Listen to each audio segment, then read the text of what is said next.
Hi everybody, it's Tatiana and this is not a book video. In this video I will be showing my new planner for 2020 and the changes that have been made to the planner and how I plan to attempt to use those to my advantage. So I'm going to go ahead and get into it. I will say I have already recorded this video once and I was not pleased with the result, so I'm recording it again.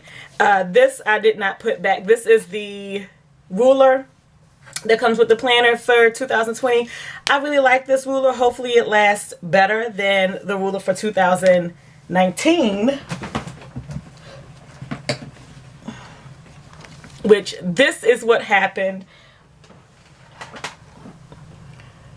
to the ruler for 2019. I don't even know if you can really see that, but the teeth on the second part of the ruler broke like within a week of me using it. So what I actually have in my planner for this year is one of the older rulers because I save every ruler. So I have one of the older rulers in my 2019 planner.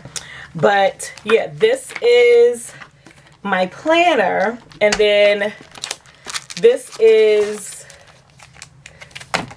the new cover that I got for this year. I got this cover because this was my cover for my 2019 planner and I loved it. And then I saw my friend Ashley, who got the same planner but with her name, and instead of doing black and white she did it in different shades of purple. So I was like, let me go back and do this in different shades of blue, and I may get one more just like this with just two different shades of blue. I did it when I was prepping for it to use, like, to do my name, and I just didn't like the way that looked here versus having Marvel Girl, which is like really that could be my name because this is who I am. So but this was not available as an actual cover for 2020, but you could get it as an accessory. So I got this as an additional, and then this is the cover that actually went with the planner. This is the Starry Night cover, and of course I got it, and I want to say this is navy blue and powder blue. I think that's correct. So I'm going to go ahead and get into the planner. This is not a flip through. There are tons of flip throughs of the Erin Condren planner on YouTube if you want to see what it looks like in full. This is just to share with you how I am going to be dealing with the changes that have been made. So change number one, I am not a fan of this page. This is typically, let me get my planner for this year. This is typically the page where I track my books that I read during the year. You can use it however you want, but this is how I use it, and it's not lined. I am completely vexed. I was actually really surprised by how upset I was when I saw that this page had lines on it. And the reason why it was such a big deal to me is because in 2018, I used a recollections planner because I didn't do something that I typically do well. I'll talk about that at the end of the video. And so I needed to spend less money on my planner. So I did a recollections planner, which I got from Michael's when they were on sale. And then I got an additional 20% off because they had a coupon for additional 20% off sale items. That's what I use for 2018, and they don't have this page. I'll show it to you. This is the comparable page to that in the Recollections Planner by Michaels, and it had lines, and this bugged me. Like, every other month looks okay except for January, February, and March, because the first quarter of the year I typically read more than I do for the rest of the year. Even July with its two columns doesn't look as like smushed in as these 3 months, and that's because I had a designated space that I had to use for a line because it had lines. So that just bugged the crap out of me the entirety of 2018. So when I saw this, I was very upset, but that's not to say I won't choose to do it, but if I choose not to do it, there are other ways that I can track my books. So this is the page before the month. This will be my monthly goals page, and I'm trying to check to make sure, because this is not something that I typically do, so I'm trying to make sure that my lighting and not lighting is always a joke here, my view for you is good. And then this is another huge change on the current year planner. On the current year planner, and I had to go to a month where I don't have anybody who reports to me on it.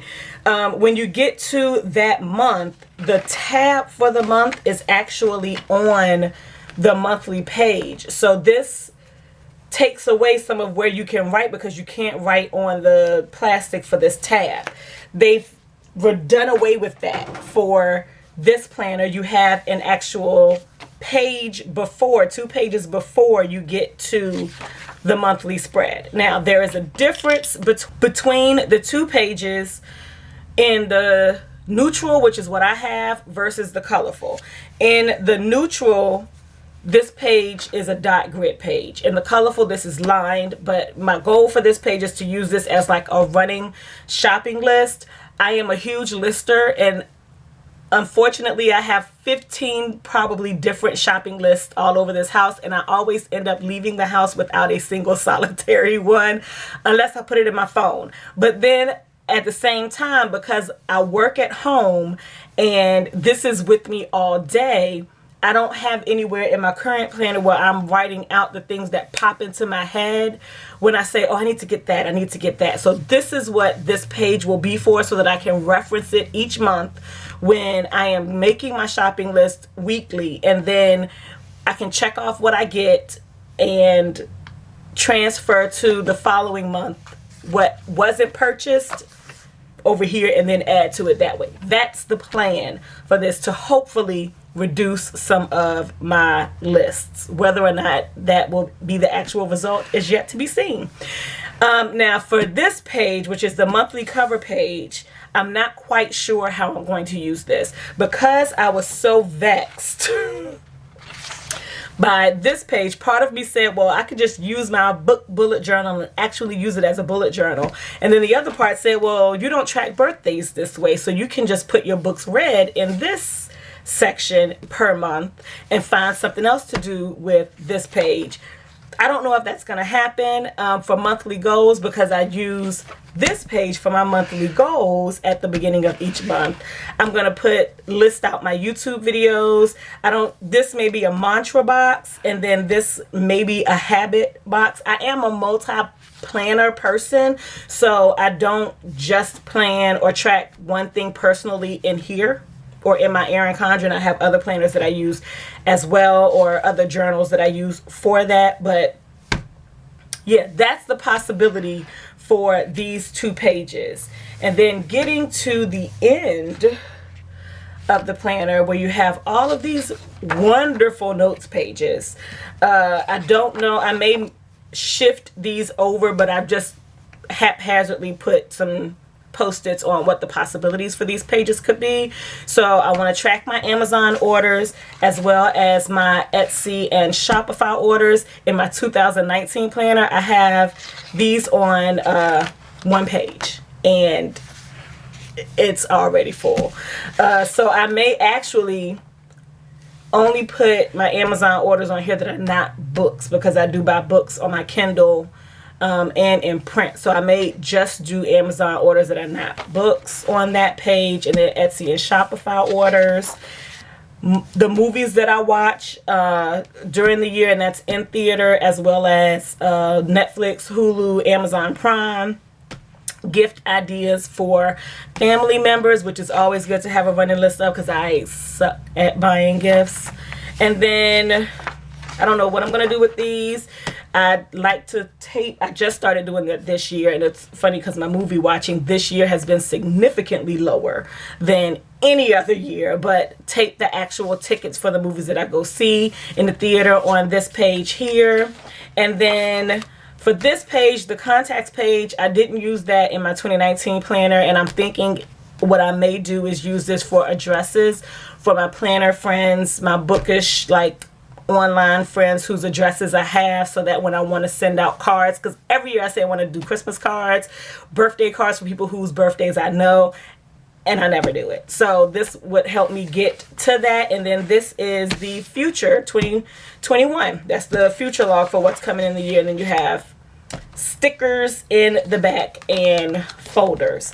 Now, that's how I'm thinking about using this planner or at least these extra pages for 2020.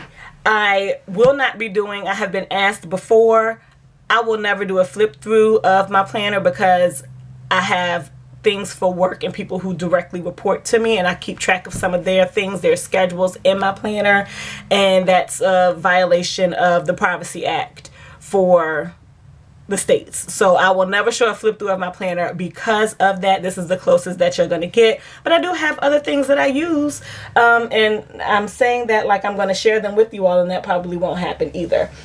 Some of the other planners that I use, this is an Exceed notebook from Walmart, cheap, that I use for my book journaling. And then I have this B6 Traveler's Notebook sleeve. I got this from Cricket Paper Co. I will link the shop in the description box below. I got them when she was having a sale and the blue became available again. And inside here I have two Stalogy notebooks. One is my personal daily journal, and then this is my budget planner. So I am a multiple lister person. I also have a field notes size, I think, Moleskine in my pocketbook. That's one of the places where I keep a shopping list that's never complete when I go grocery shopping.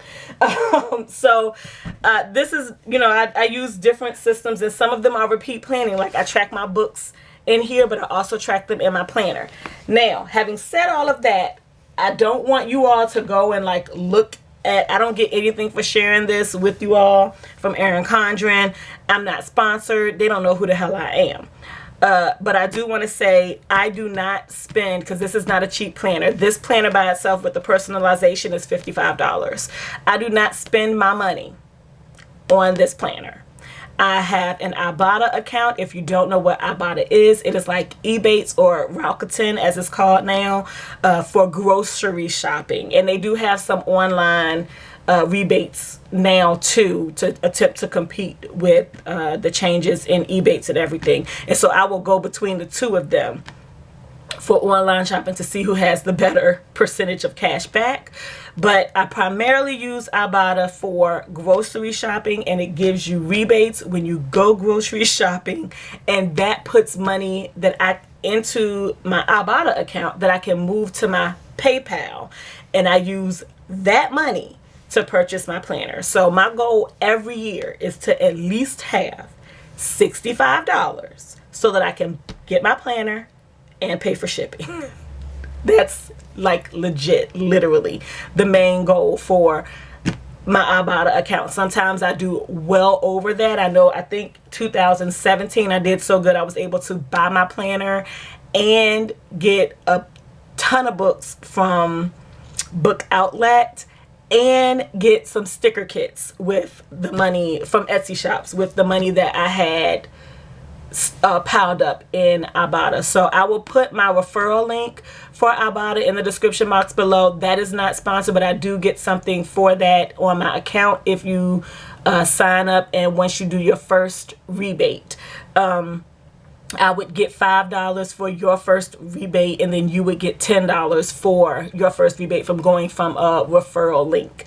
I will say do not link it to your bank account if you don't have a PayPal or some service. I don't even know if they do like Venmo or whatever the other payment services are other than PayPal, but are like PayPal that work with them, because I choose to use PayPal. But if you don't have those kind of services, I just wouldn't suggest doing it. It's great to use if you do, but I would not suggest linking it to your bank account, because I did discover from a friend of mine, she was getting notifications that they were charging her account because she activated her account and did her first rebate but hadn't touched it in months, and so they were charging her bank account like $3 a month because she wasn't using it. So don't put it on your bank account. I have gone months without using mine and have not had that issue whatsoever because it's not linked to my bank account.